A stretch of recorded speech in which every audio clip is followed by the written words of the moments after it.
اعوذ باللہ من الشیطان الرجیم بسم اللہ الرحمن الرحیم السلام علیکم ورحمۃ اللہ وبرکاتہ۔ عزیز طلباء و طالبات، امید ہے کہ آپ سب اللہ تعالیٰ کے فضل و کرم سے خیر و عافیت سے ہوں گے۔ عزیز طلباء و طالبات، آج ہم اسلامیات کے باب چہارم اخلاق و آداب کے سبق نمبر 1 خشیت الہی کی معروضی کا مطالعہ کریں گے۔ سوال نمبر 3، درج ذیل بیانات پڑھیے اور درست جوابات کے گرد دائرہ لگائیے۔ جز نمبر 1، ایک ایسی حقیقت کا نام ہے جس میں محبت، رعب اور احترام ملے جلے ہوتے ہیں۔ صبر، شکر، خشیت الہی، عدل۔ جواب ہے خشیت الہی۔ جز نمبر 2، اے ایمان والو، اللہ سے ڈرو جیسا کہ حق ہے اس سے ڈرنے کا، دوسروں کا، ادب کا، مومنین کا۔ جواب ہے اس سے ڈرنے کا۔ جز نمبر 3، خشیت الہی نیکی کا ہے، اعلان، اشارہ، کام، سرچشمہ۔ جواب سرچشمہ۔ جز نمبر 4، اے ایمان والو، اللہ سے ڈرتے رہو اور بات کرو کم، صاف اور سیدھی، زیادہ علم و حکمت کی۔ جواب ہے صاف اور سیدھی۔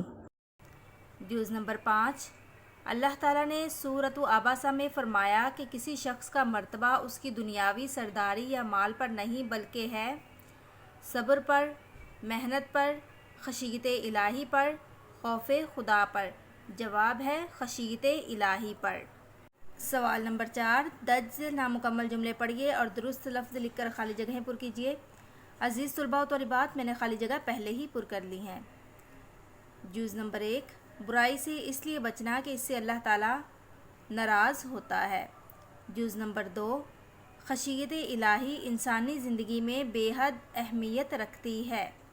جز نمبر 3، جس شخص کے دل میں خوف خدا ہوگا وہ ہر طرح کے شرک سے دور رہے گا۔ جز نمبر 4، خشیت الہی انسان کو اللہ تعالیٰ کے بہت قریب کر دیتی ہے۔ جز نمبر 5، خشیت الہی انسان میں حلال و حرام کی تمیز پیدا کرتی ہے۔ سوال نمبر 5، درست جملے کے سامنے ٹک اور غلط جملے کے سامنے کراس کا نشان لگائیے۔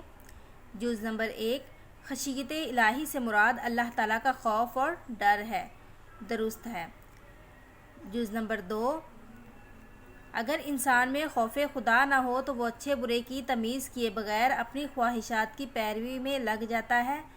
درست ہے۔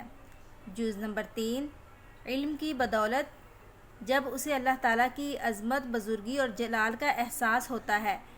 یہاں پہ جب نہیں آئے گا کیونکہ ہم نے جملے کے مطابق دیکھنا ہے۔ تو کسی اللہ تعالیٰ کی بزرگی کا احساس ہوتا ہے انسان کو، تو درست ہے۔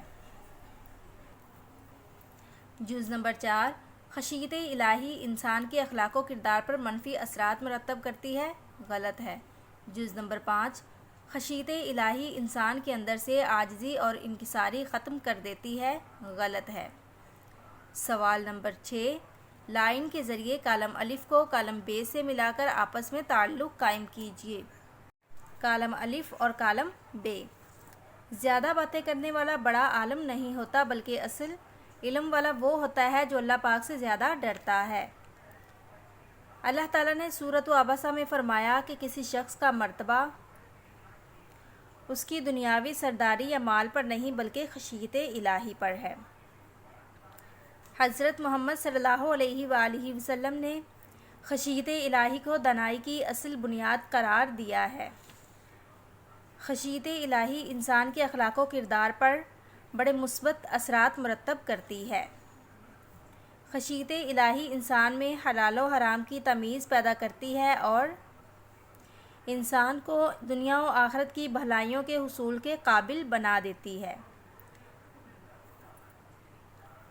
عزیز طلباء و طالبات، آپ نے باب چہارم اخلاق و آداب کے سبق نمبر 1 خشیت الہی کے معروضی سوالات کو اچھے سے ذہن نشین کرنا ہے۔ دعاؤں میں یاد رکھیے۔ اللہ حافظ۔